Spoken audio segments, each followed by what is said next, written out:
Vedari tinokuchingamidzai zvekare kune chimwe chirongwa pano paZim Facebook Secrets and Confessions. Tadzoka zvekare nemamwe mamessages. Pane imwe message iyo yandakatumidzirwa ichibva kuna vahanzvadzi vedu. Hanzi makadi zvenyu mukomanashi, ndinokumbirawo kuti munge muchindiposterawo nyaya yangu makaviga chitupa changu. Inini mukoma ndinoda kureurura kuti ndakarovesa amai vangu nemheni, uye zvekare nanhasi uno nditori nevanhu avo vandakaisa palist. Pane rimwe bepa randakanyora mazita evanhu avo vandainge ndakavengana navo kubva kuchikoro, munharaunda mandainge ndichigara, zvekare nevanin'ina nemadzikoma angu nemutwini wangu, zvekare nehama dzaamai vangu. Vose ava mukomanashi ndakavanyora pane chimwe chibepa. This was after ndatanga kunyengerwa navatete vangu. Ivo vatete vangu ava vainge vari nurse ende vainge vatori matron. Vatete vangu ava mukoma vaiva nehumwe hutsinye zvekuti ndinorangarira nerimwe gore kuti vatete vakatombondiudza kuti ivo just for fun vazoswicha vana ava just for fun. Vatete vangu vaiva nehumwe hutsinye mukomanashi, huya hutsinye hwekwaSatani. Ende vatete, sezvo inini navatete vangu tainge tiri buda ndipindewo, ende vakabva vatanga kundikamurirawo kahutsinye ikako. Nanhasi uno ndiri munhu wekuti handitane kutsamwa uye ndinobatwa nerumwe ruvengo for nothing. Ndinokwanisa kungovengera munhu just for nothing, sezvandakaita pamutwini wangu. Mutwini wangu uyo, he was someone that was highly intelligent, saka aifanira kuti ange achizoenda kuCuba kunodzidzira kuita udoctor. Inini ndainge ndangogara ndichida kuzviitira nurse since I was not like very bright in school. He was more than bright. Saka amai vangu ndivo vainge vaine dambudziko. Let me tell you about my mom and my father. Ivo baba vangu vainge vachibva kuMozambique ndokubva vazowana mama vainge vachigara muno mama vangu ivo vainge vari vemuno muZim vachigara kuMangura uko pavakasangana nababa ndokubva vazozvara vana vavo. Amai vangu vaiva nekamwe karusarura ganda, vaidisisa mutwini wangu kudarika inini. Saka izvi zvakabva zvazokonzeresa kuti ndinge ndichizoita ruvengo kuna amai vangu, ndinge ndichifarira vatete vangu. Ivo amai nababa vangu vakabva vazorambana, saka mukunorambana kwavakaita zvakabva zvazondipa more bitterness because ndaiti ndiina vatete vangu.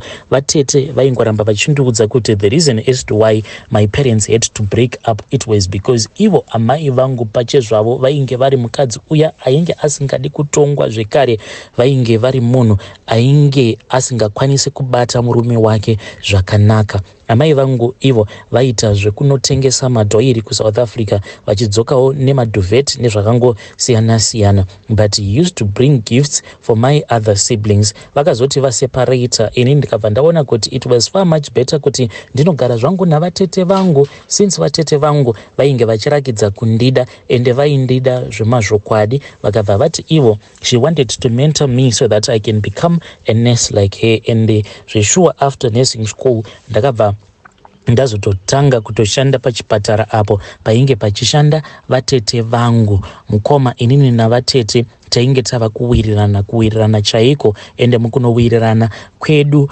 ndakazokumbira vatete kuti vange vachindibatsira kuti ndinge ndichiroya uyu mutwini wangu, ende tikabva tatoroya mutwini wangu, mutwini ndokubva atoshayika mushure mekunge ivo vatete vamushandisira mishonga. Vatete vakabva vazondiudza kuti vainge vachida kumboenda kunodongorera hama dzavo kuMozambique, ndokubva vazoenda kuMozambique. Pavakadzoka vakabva vandidana kumba kwavo, ndini uyo ndikabva ndazoenda kumba kwavo. Vatete vakabva vazondipa mishonga, vakanditi mishonga iyi yavainge vachida kundipa yainge iri mishonga yekuti finally ndinge ndichizorevenja amai vangu, zvekare nekurevenja madzikoma nevanin'ina vangu, sezvo ndainge ndakaitirwa rusarura ganda. Vose vaingonditi I will never achieve anything in life, so this was going to be my time and I was supposed to answer them violently. Ivo vatete vakabva vandiudza kuti ndaifanira kuti ndinge ndichitenga hari, kana ndatenga hari ndaifanira kuti ndinge ndichizotora bepa ndobva ndatanga kunyora mazita one by one, mazita ehama dzaamai vangu dzandakavenga, idzo dzakakurawo dzichingonditora sekunge ndiri chituru kushuta ende zvekare naamai vangu, sezvo ivo amai vangu vainge vakandiitira rusaro raganda, choosing my twin brother over me, zvekare nababa nedzimwe hama dzekwababa nevose avo vakandikanganisira kubva kuchikoro kuzonosvika munharaunda umo matainge tichigara, including umwe mukadzi uyo wandainge ndakanetsana naye zvainge zvakandirwadza. Mukoma ndakanyora mazita avo, ndakati ndanyora mazita avo, ivo vatete vainge vakandipa mamwe madota avo avainge vakati vainge vakabva nawo kuMozambique, vakanditi madota awa ndaifanira kuti ndinge ndichizonomashandisira kumusha uko kwakaberekerwa amai vangu. Zvino nguva yacho yakazoti yasvika yekuti ndinge ndichinoita mhiko idzi dzekuparadza vavengi vangu, ndakabva ndazotaura naamai. This was after a very long time. Ndokubva ndati, mama, ndikuda kuti ndinge ndichiuya kuzokuonai so that we can be in good books with each other. Vakafara amai vangu kuti mwanangu ava kudzoka kwandiri. Ndakatotenga magroceries angu paya, ndini uyo ndikabva ndazosimuka ndichidzokera kumusha uko kwainge kwavakira amai vangu, zvekare kwainge kwakavakira mamwe masiblings angu. Ndikabva ndatosvika pamba paamai, painge patori nehama dzaamai dzainge dzakati one day it was going to be a nice family reunion, but inini ndainge ndichiziva zvangu apo pandainge ndakatsika. Zvino dambudziko rakazoitika nderekuti ndainge ndisina kutarisira kuti pamba paamai vangu painge pachigara vanhu vakawanda kudaro, sezvo ivo amai vangu vainge vangori nerunonga-nonga. Vaingoti kana vakangosangana nekamwana kanenge kachizvitamburira vobva vatokanunga kamwana kaya, saka paita sekunge pasenda, paorphanage center pamba paamai vangu. Apa ndakabva ndatanga kuti zvino mukana wacho ndichauwana kupi wekuti ndinge ndichiita mhiko idzi dzandakanzi ndinge ndichiita usiku vanhu vasingandioni.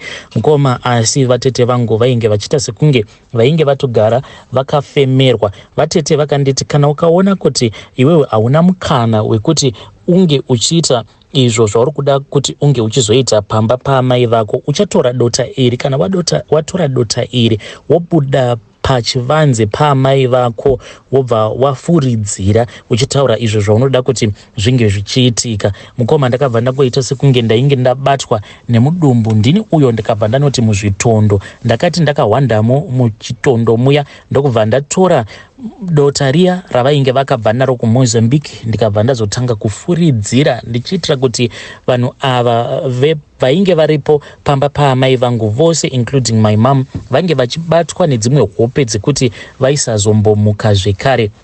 Mukoma, ndakabva ndazodzokera ndokubva ndaona kuti zveshuwa vanhu vose vainge varara. Mukoma, vamwe vainge vakangorara mukicheni, ipapo munhu paainge agere ndo pandakangomuwanawo avete. Ndakabva ndanotora hari yangu iya nebepa riya rainge riine mazita evavengi vangu nevakanditadzira, ndikabva ndaenda pamberi pekicheni door raamai vangu, ndikabva ndatanga kudhiginura ndigodhiginura.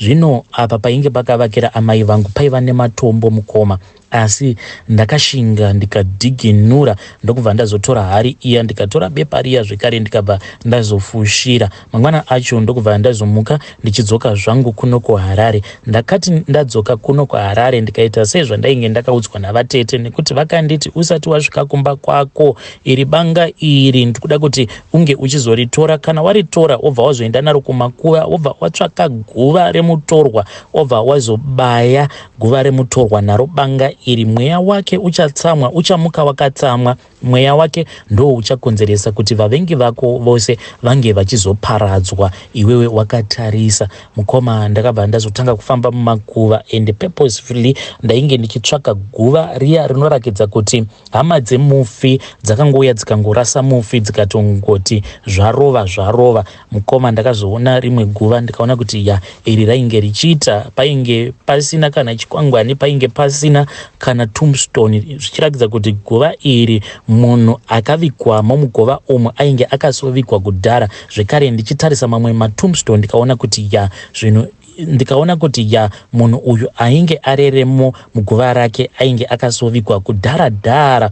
ndokubva ndazotora banga riya bakatwa riya ravainge vakandipa ndokubva ndazobaya guva remutorwa uya. Ndakati ndabaya guva remutorwa mukoma ndakabva ndazoona bakatwa riya richinyura zvishoma nezvishoma zvishoma nezvishoma richiita sekunge rainge richimedzwa neguva. Ndikaziva kuti zvangu zvainge zvaita mufi ainge amuka. Mukoma nashi ndakabva ndadzokera zvangu kumba kwangu ndichifara. Zuva rakazofa amai wangu wainge uri musi wa23. I still remember kuti ndainge nditori busy zvangu ndichitotsvaira payadi pangu pandakazoreceiva shoko rakabva kumusha. Hama dzaamai vangu dzainge dzitori pakati pekutya kuti zvino munhu uyu tichamuudza sei kuti kuno amai vake varohwa nemheni. Izvo mukoma ndainge ndatoona zvose zvainge zvaitika kumusha kuti amai vangu ivo vakatomuka vachitoti regedzai ndinge ndichienda kunosakurira kumunda kuitira kuti paChristmas apa ndisazotambudza vazukuru ndichivanetsa ndichiti handei titange tambonosakurira kumunda because mvura yainge ichinaya on a daily basis. Saka musi iwoyo pavakaona kuti kunze kwainge kwakachena makore ainge achiri akapararira vakabva vati regedzai ndinge ndichimhanyidzana nendima ndongonoti sakurei ndobva ndazokontinya zvangu umwe musi after Christmas. Asi mukoma makore akabva azongoungana amai vakaenderera mberi vachingosakurira zvavo kuzonosvika mvura yava kuti sarasara. Yakangoti sarasara kwekanguva kashomanana ndokubva mheni yangorira ka1 mheni yakangorira ka1 ichibva yanovaridza yakananganisa ndokubva varohwa nemheni amai vangu. Ipapo pavakaroverwa nemheni mukoma pakasara rimwe zimark zvekare tumwe tuzvibage twainge turi padhuze neapo pavakaroverwa nemheni twainge twakaita kubhurayiwa tuzvibage utwo kunyange twainge tuchiri tudiki. Saka ivo vatete pavakazoziva kuti ndo zvainge zvaitika vatete vakabva vati mwana wehanzvadzi yangu ndinokumbirawo kuti unge uchindiitira favor. Ndikati favor yeiko naye muchembere nekuti ivo ndaingovati muchembere because I saw her as my real mother. Mukoma vakabva vanditi ndaifanira kuti ndinge ndichizotora ivhu apo painge pakaroverwa amai vangu nemheni. Ivhu iroro ndaifanira kuti ndinge ndichizorichengeta nekuti vainge vachida kurishandisa asi handina kuziva kuti ivhu iri vainge vachida kuzoita sei naro. Mukoma ndakabva ndazotora ivhu riya ndikabva ndazongorichengeta zvangu. Takachema amai then amai ndokubva vazovikwa. Mukoma ndikabva ndazodzoka zvangu kuHarare. Vatete ndakabva ndazovapa ivhu riya. Saka ivo vatete vakazoti vachinonofa vakabva vazondiudza kuti ivo vainge vaine kasafety deposit box kainge karimo mubedroom mavo. Saka ndoma vainge vakaisa ivhu iro randainge ndakakolekta pose apo patinenge tarovesa munhu nemheni. Vakabva vanditi mwana wehanzvadzi yangu ndinoda kuti kana ndazofa unge uchizoisa ivhu iri muguva kuitira kuti pandinonovikwa ndinge ndichizovigwa naro ivhu iri. Ivo kuti vainge vachida kuzoriita sei ivo vafa tavaviga vava muguva handiziviwo asi ndo dzainge dziri metsiwo dzainge dzakarongewa navatete vangu. Mukoma vatete vakazoti vachinoshayika ndikashaya kuti zvino ivhu iri ndoriisa sei but ivo vainge vakanditi kana ukatadza kuriisa mukofini umo mandinenge ndakaradzikwa ndinoda kuti unge uchizotora mukana wobva wazouya paguva rangu wobva wazomwaya ivhu iroro raunenge wakatora apo pane vanhu vatinenge takaurayisa tichiita vekurovesa nemheni. Mukoma ndakabva ndazowana mukana ndikabva ndazotora ivhu riya ndokubva ndazoridira mukofini ravatete. Hakuna kana akandiona ndichiita zvinhu izvi. Ndokuzovikwa kwakazoitwa vatete vangu. Mukoma nashi inini ndakaurayisa veruzhinji. Nhasi uno mukoma vachiriko vari kufanira kuti vange vachizofa vachiurawa naro ruoko rwangu urwu nemishonga iyo yandakasiyirwa navatete vangu. Ende ndinototi kana munhu ava kuda kunofa kudai padeath list because iri ndinoriti death list rangu ndinotoona zita remunhu richitokanzuriwa ndobva ndatoziva kuti ya eko zvino ava kunofa ndinhingi. Ndiyowo confession yangu iyo mukoma nashi. Hey vedari ndo message iyo yandakatumidzirwa ichibva kuna vanzvadzi vedu. Hanzi ndine death list. pakaipa. Hanzi vavakidzani vangu vakandituka, vandakavenga zvekare nevana vaamai vangu, amai vangu, hama dzaamai vainge varipo palist ipapo. Just imagine kurovesa amai vako nemheni. Akomanaka nesaundi yaya inobuda kana mheni ikarova kudai, sure woti ngairove amai vako nyakukutumbura, simply because mama hanzi vaiva nerusaro raganda. Hai, strange things do happen in this world. Asi ndo message yavo iyo vahanzvadzi vedu, message yavo yavakanditumidzira. Please ngatitaure navo mucomment section. Regidzai tibva taenda panyedu inotevera. Nyedu inotevera yakamira sekudai so. Hanzi makadii zvenyu mukomanashi, ndinokumbirawo kuti munge muchindiposterawo nyaya yangu makaviga chitupa changu.